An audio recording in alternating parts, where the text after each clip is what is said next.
So the draft's coming up, and there's always a lot of options you can go, especially in the draft. And I'm gonna go over some of these picks that the Steelers can possibly land at number 21. I mean, possibly some people can fall in this draft. Maybe a wide receiver, maybe a running back. They're talking about possibly Shadir Sanders dropping. So I was trying to figure out how I want to make these videos, cover it all in one video, or just go over each prospect one by one that I think can go at 21.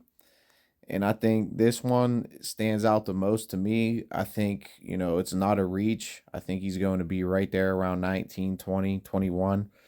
Maybe, maybe not. And the Steelers just released Ojanobi in the offseason. Cam Hayward's getting old.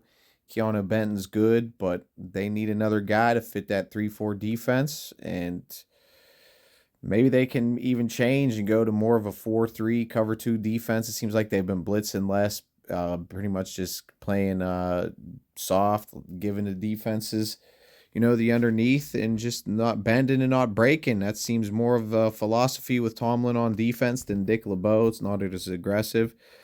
So with this type of defensive tackle, you can go to more of a 4-3. You still use Highsmith and TJ as your edges, Benton and him in the middle, because he was number one in college football at getting pressures, bass pass rushing grade, and second in win percentage rate. So he's a dominant one-on-one player. He can just dominate his man. His frame kind of reminds me of Aaron Donald. Great athlete, one of the best ranked athletic defensive tackles.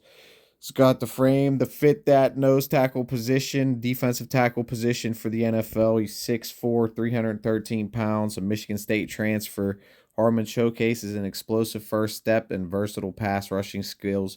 In 2024, the regular season, he tallied 39 tackles, 8 tackles for loss, 4 sacks, 2 forced fumbles for the Ducks. Harmon's impressive performance makes him a strong first-ranked candidate for the draft.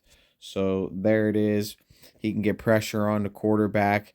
The Eagles, they didn't have to blitz Kansas City. They would just be able to get pressure with their defensive line. And if you have the ability to only rush 4 and get after the quarterback, that gives you a big advantage on defense. And this is one of those type of guys on the defensive front of the ball that can just dominate up front. And he's right around where the Steelers are picking, 19, 20, 21. So I mean, if Genty doesn't drop, the Boise State running back or an amazing wide receiver, or maybe I don't know, they're talking about Shadir Sanders, but I don't see him dropping. Maybe one of those skill positions, if they drop, the Steelers might go in that direction, but they got to start thinking about bolstering up that defensive line, especially after that playoff loss to the Baltimore Ravens. Derrick Henry ran all over them.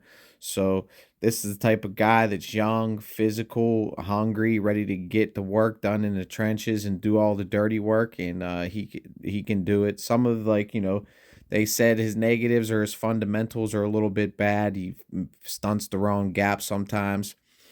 Maybe over pursues on his pressures, but he's young, he's aggressive. That's the type of player you want on defense for the Pittsburgh Steelers, and I'm sure they can find a way place for him in this defensive line rotation. Like I said, especially with Ojanobi gone, getting cut, getting released, Cam Hayward getting older. You need to, and the way they played in the playoffs, giving up that many yards on the ground, you got to get better on the defensive line. You got to get better up front, and this is a young uh defensive lineman that fits the bill, that should be there, or could very well easily be there on the board for the Pittsburgh Steelers.